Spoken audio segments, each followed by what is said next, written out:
A man is trapped inside a blank room with nothing but a calendar and a bed.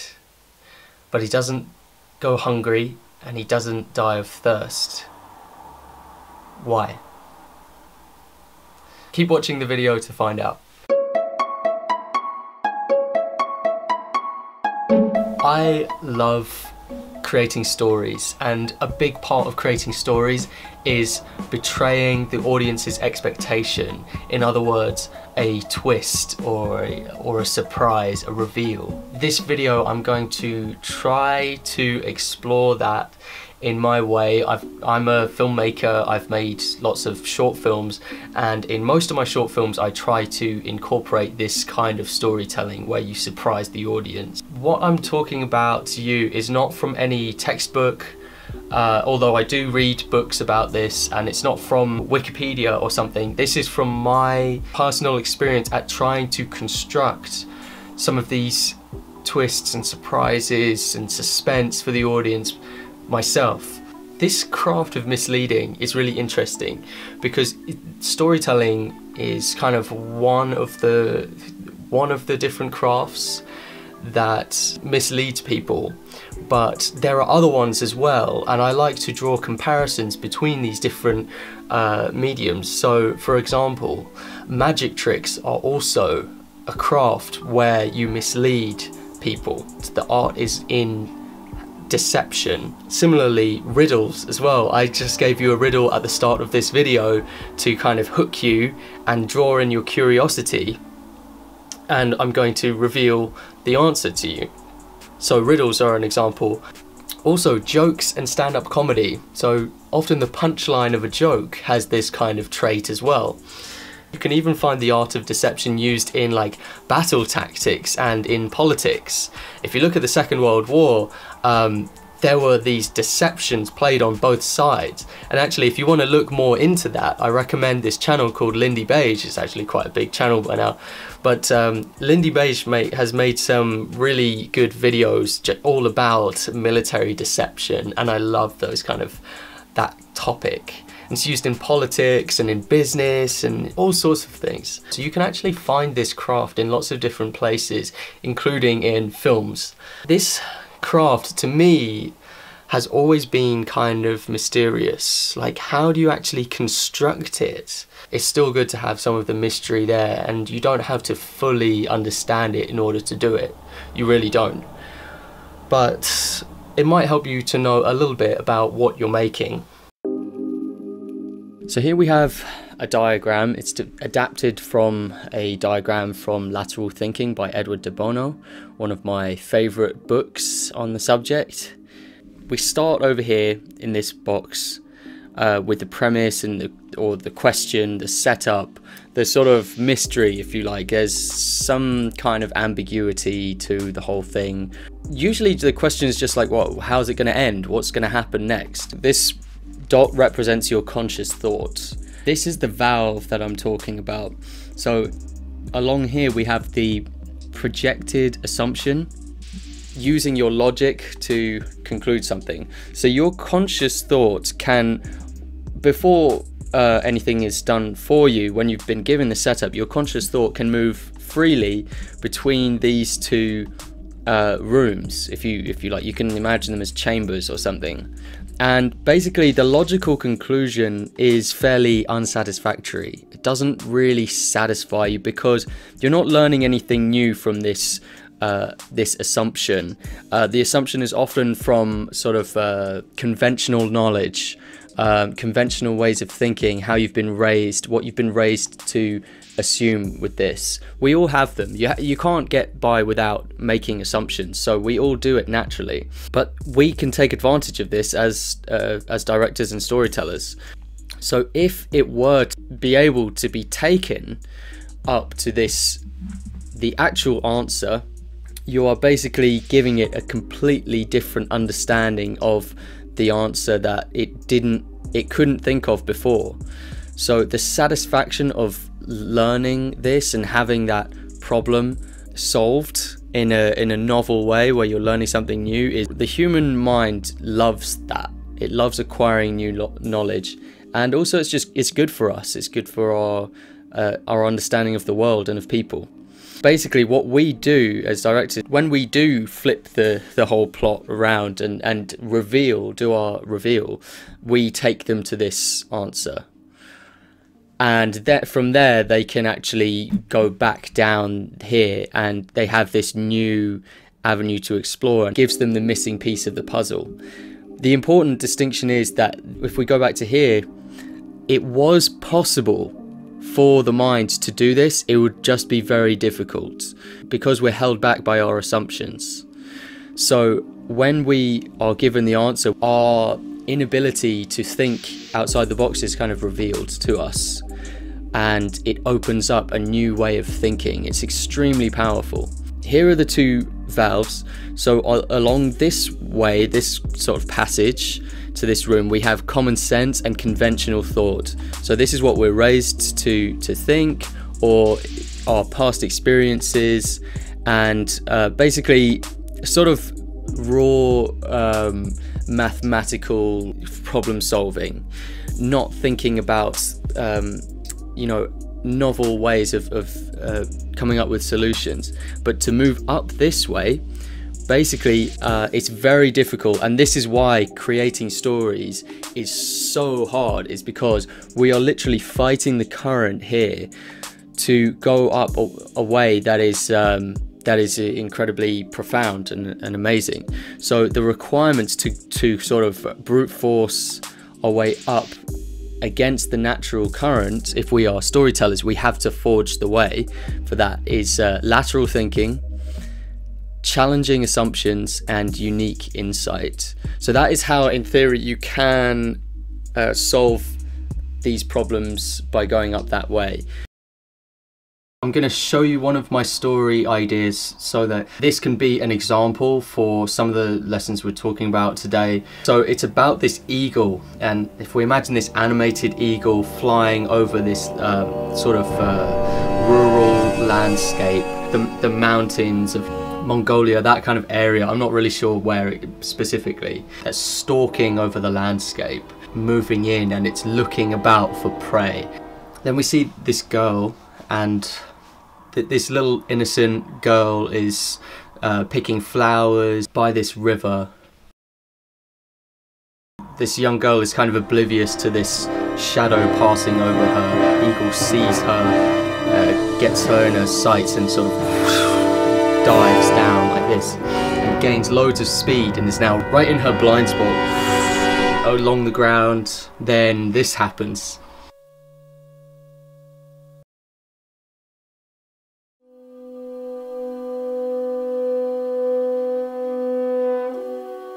She raises her fist like this, and you see the gloved hand, and the eagle comes to rest on her arm. So that's basically it. There's more that I wanted to do with it, but that's basically how the animation would start.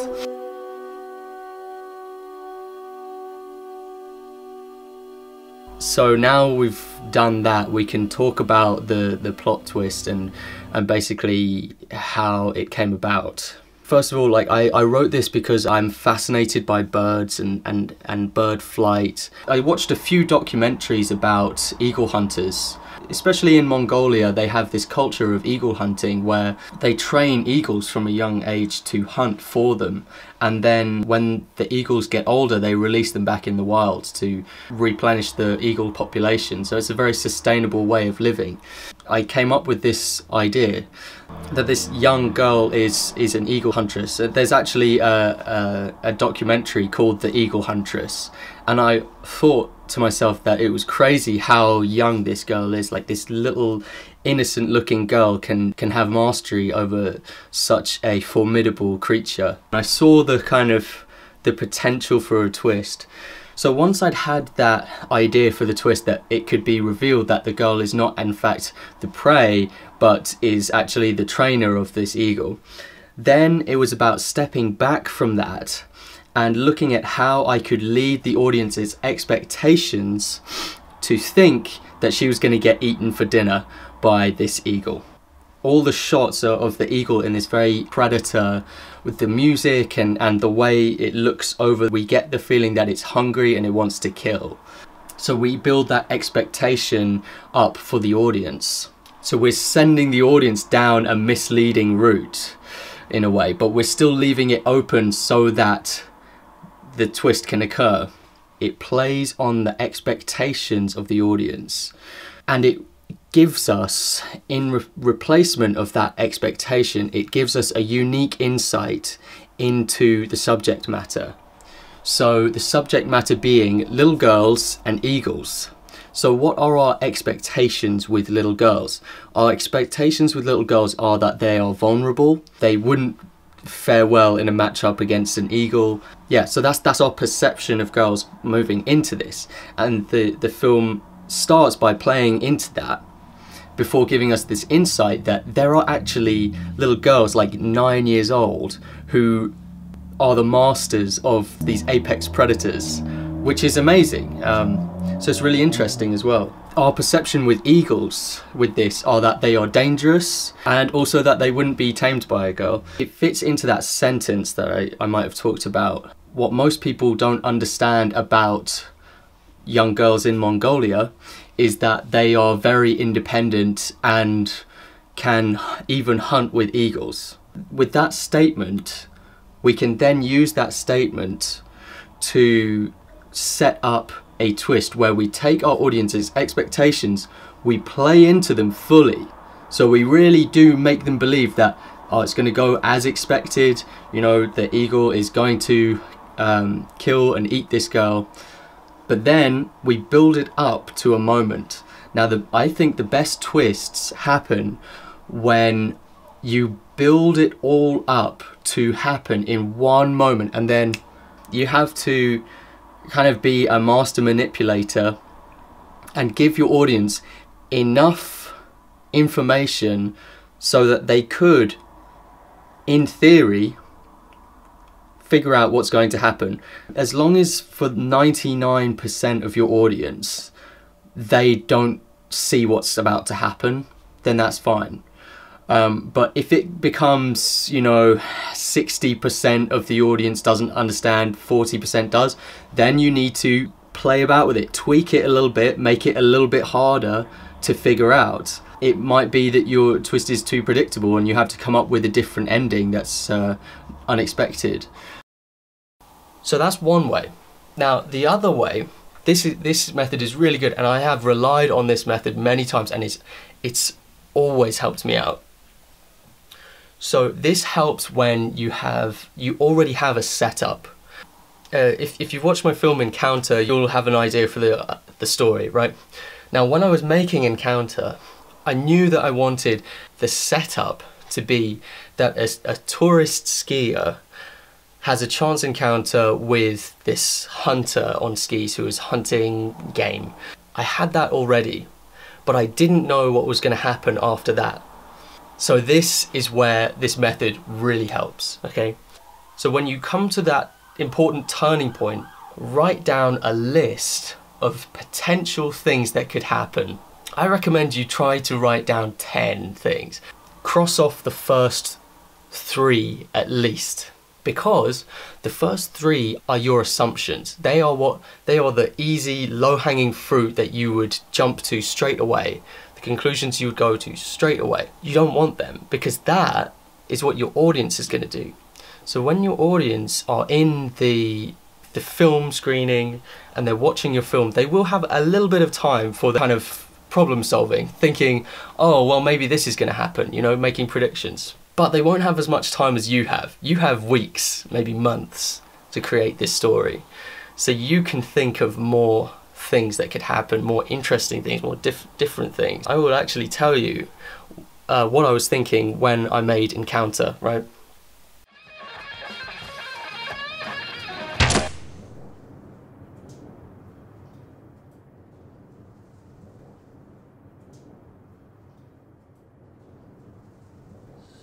Some of the first ideas were things like Hunter shoots the man and he kills him. It's like a very ugly ending, but that was like one of the first in the list. You go down the list and it's like, okay, he doesn't shoot the guy, and they become friends. Now that's a little bit too, like, I'm kind of defining the character with that, and that is a little bit too sort of, oh, it's a bit too nice, you know, and it doesn't make sense, like they don't speak the same language, that kind of stuff. So anyway, went down the list. One person recommended to me, why doesn't he kind of shoot a bunny or something that's running around instead? Needed to use the elements that I'd already set up with, work with what I had. So I thought, well, the deer is still out there somewhere running around. What if he just plays this crazy shot, just gives it a go, and he's really, really skilled with a bow anyway. So it might look like he's just, you know, firing at the guy, but actually it's going past. I was like, yeah, that could work. What's more, it would look really cool as well. You see how I worked my way down? That was the one that made sense and was surprising. And when you fulfill those two factors with your ending, then it's a good ending. Right, so I need to deliver on what was promised. A man is locked in a blank room with nothing but a calendar and a bed, but he doesn't starve and he doesn't go thirsty. Why is this? He eats the dates from the calendar and he drinks water from the springs of the bed.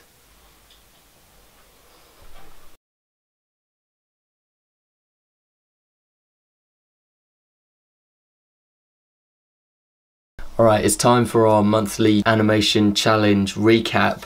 So this is about the challenges that go on the Animator Guild Discord group.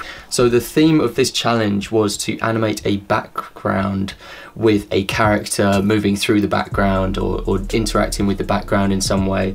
I thought that was quite an interesting challenge idea. I didn't come up with it. It was voted on by the rest of the Discord group.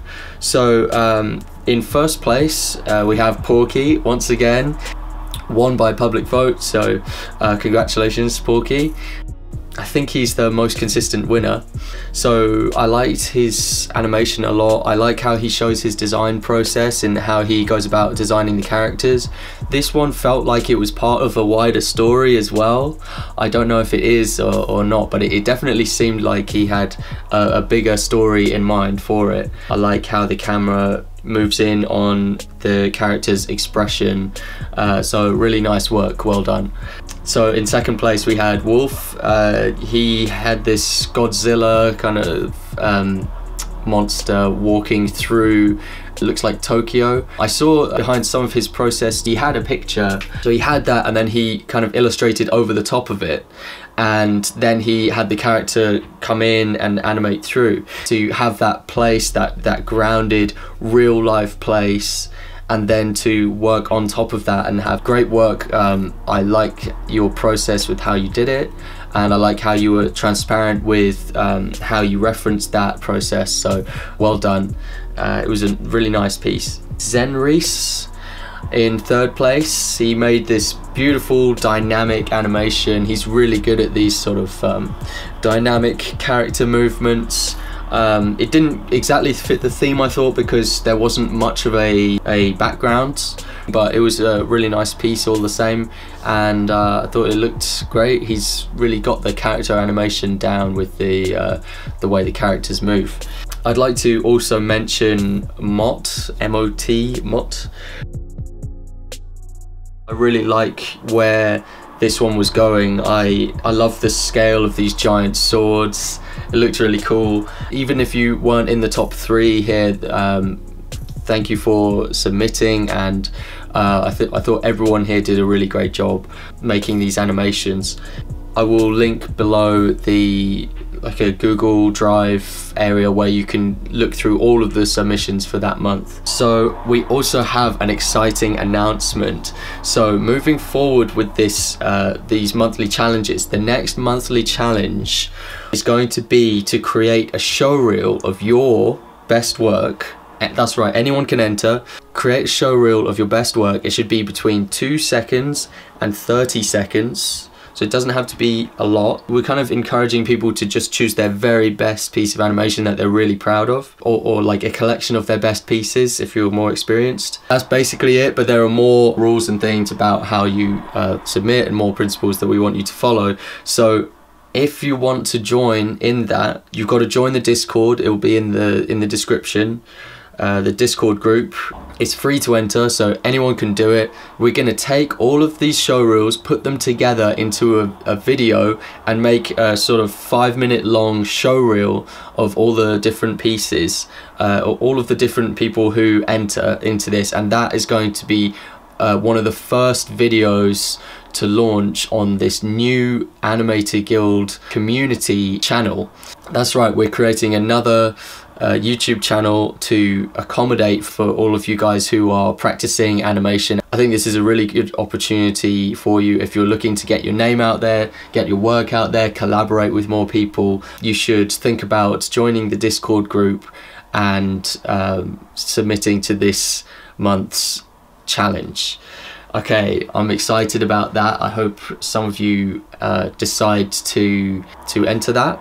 That's all I'll say about that. Back to the rest of the video now.